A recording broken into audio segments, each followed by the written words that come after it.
नमस्कार दोस्तों, कैसे हैं आप सब। उम्मीद करता हूं बहुत अच्छे होंगे और आज की डेट में अच्छा रहना बहुत ज़रूरी है। वो कहते हैं जान है तो जहान है।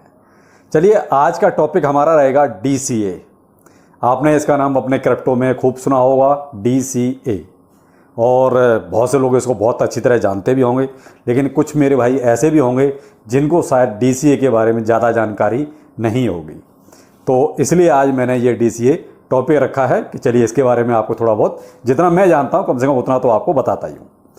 चलिए बात करते हैं DCA। DCA मतलब डॉलर कॉस्ट एवरेजिंग, यानी कि हम किसी भी चीज़ को एवरेज कर रहे हैं। देखिए, जब उसमें एवरेजिंग लिखा हुआ है तो क्लियर बात है कि एवरेजिंग यानी कि हम किसी चीज़ का एवरेज कर रहे हैं। अब ये हम इस्तेमाल कब करते हैं? देखिए, इसको इस्तेमाल करने के लिए मोस्टली तो देखिए, जब DCA का जो वो कहते हैं ना कि खोज की गई या DCA को इसमें इन्वेस्टमेंट में कैसे लाया गया, तो उसकी वजह थी लाने की सबसे बड़ी इंटरेस्टिंग वो ये थी कि किसी ने जो है गलत ट्रेड कर लिया था। अब उस गलत ट्रेड को सही कैसे किया जाए या उसको मुनाफे में कैसे बदला जाए, उसके लिए DCA को ईजाद किया गया, यानी कि उसको एक तरह से खोज की गई, यानी एक गलत ट्रेड के लिए इसकी खोज की गई।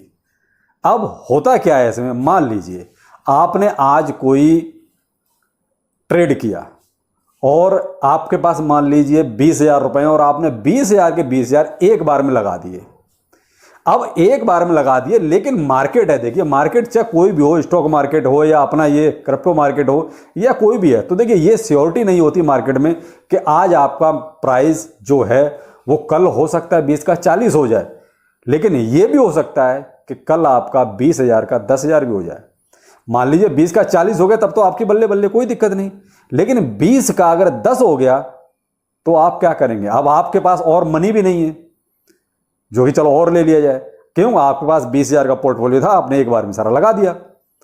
अब उसको आप कैसे एवरेज करोगे? आप उसको आप कैसे मुनाफे में लाओगे? या तो आप इंतजार करके बैठो कि जी अब ये जो 10 पे गया ये 20 पे आया और फिर 20 के ऊपर जाए तब आपको प्रॉफिट होगा।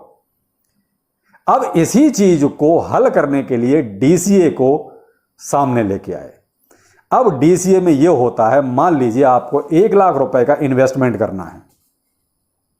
अब 1 लाख में आप एक साथ नहीं करेंगे।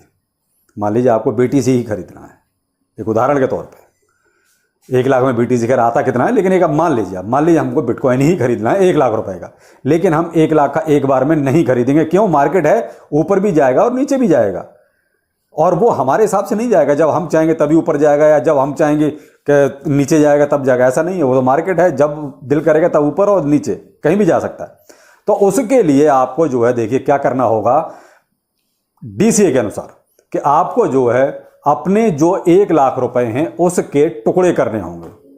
मान लीजिए आपने जो है 50 टुकड़े उसके कर दिए, यानी 1 लाख के 50 टुकड़े आपने डिवाइड कर लिए। अब आप यानी आप एक हिस्से में आया लगभग 2,000 रुपए। अब आप 2,000 रुपए के हिसाब से खरीदारी शुरू कीजिए। मान लीजिए आप आज का बिटकॉइन का रेट जो भी है आपने उस पर खरीद लिया। कल मान लीजिए रेट और नीचे आया, फिर आपने 2,000 का खरीद लिया। अब मान लीजिए और भी नीचे आ गया, जैसे अभी मार्केट का हाल है कि नीचे नीचे नीचे नीचे वाली पोजीशन है, तो आप ऐसे खरीदते गए और आपने पूरा 1 लाख रुपए का खरीद लिया। अब आप एक चीज नोटिस कीजिए यहां पर कि आपने जो खरीदा है वो कहीं एक रेट पे नहीं खरीदा है, आपने जो है 50 रेट पे खरीदा है। क्यों? आपके 1 लाख के 50 टुकड़े थे, यानी एक टुकड़ा आपका 2,000 रुपए का था।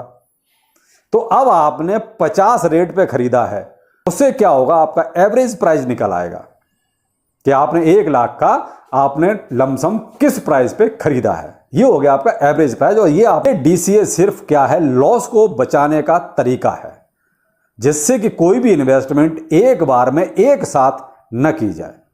आप इन्वेस्टमेंट कीजिए, आप अपना जो है एक लमसम अमाउंट पहले फिक्स कर लीजिए कि मुझे इतना इन्वेस्टमेंट करना है, उसके आप अपने हिसाब से टुकड़े कर लीजिए। 10 करो, 5 करो या 2 करो, आप अपने हिसाब से जैसे आपको ठीक लगे। आपको लगता है कि यहाँ तक मैं जो मैनेज कर सकता हूँ और प्राइस इससे नीचे नहीं जाएगा, तो आप वहाँ तक उसको कर सकते हैं। तो आप उसको सिस्टमेटिक तरीके से आप DCA कर सकते हैं, यानी कि एक पार्ट यहाँ खरीद लिया, एक पार्ट फिर नीचे आया तो खरीद लिया, फिर एक पार्ट नीचे आया तो फिर खरीद लिया। इस तरीके से ऊपर जाता है तो भी आप इसी तरीके से कर सकते हैं। मान लीजिए आपने आज खरीदा, मान लो कल 2,000 रुपये रेट बढ़ गया है तो आपने फिर खरीद लिया, फिर मान लो 2000 बढ़ गया तो फिर खरीद लिया, तो उसमें भी आपका एक एवरेज प्राइस निकल आता है। और तो ये है साहब आपका डीसीए। और मुझे लगता है सर डीसीए अब आपका क्लियर हो गया होगा। डीसीए केवल किसी बंदे ने इसलिए इसको ईजाद किया कि उसने कोई गलत ट्रेड ले लिया और अब उसको वो क्या करे, कुछ नहीं कर सकता था, तब उसने इसको एक तरह से इसकी खोज की कि साहब मुनाफा कमाना है तो आप टुकड़ों में इन्वेस्टमेंट कीजिए, न कि एक साथ लमसम पूरा अमाउंट लगा के। तो इसलिए कभी भी कोई भी इन्वेस्टमेंट करना हो तो आप थोड़ा सा पहले अपनी एक स्ट्रेटजी बनाइए कि मुझे इन्वेस्टमेंट करना है, कितना करना है, उसके हिसाब फिर उसमें आप उतने टुकड़े कीजिए। फिर आप भाई हफ्ते का इन्वेस्टमेंट करना है या महीने का करना है, उस हिसाब से आप उसमें पैसा डालते जाइए। और एक दिन ऐसा होगा कि आप जो है प्रॉफिट में ही रहेंगे, नुकसान में नहीं रहेंगे। ये है।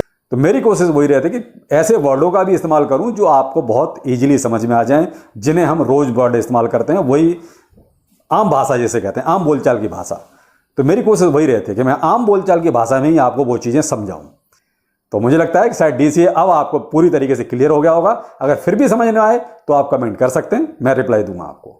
चलिए फिर मिलते हैं किसी नए टॉपिक के साथ और किसी नए ब्लॉग में। नमस्कार।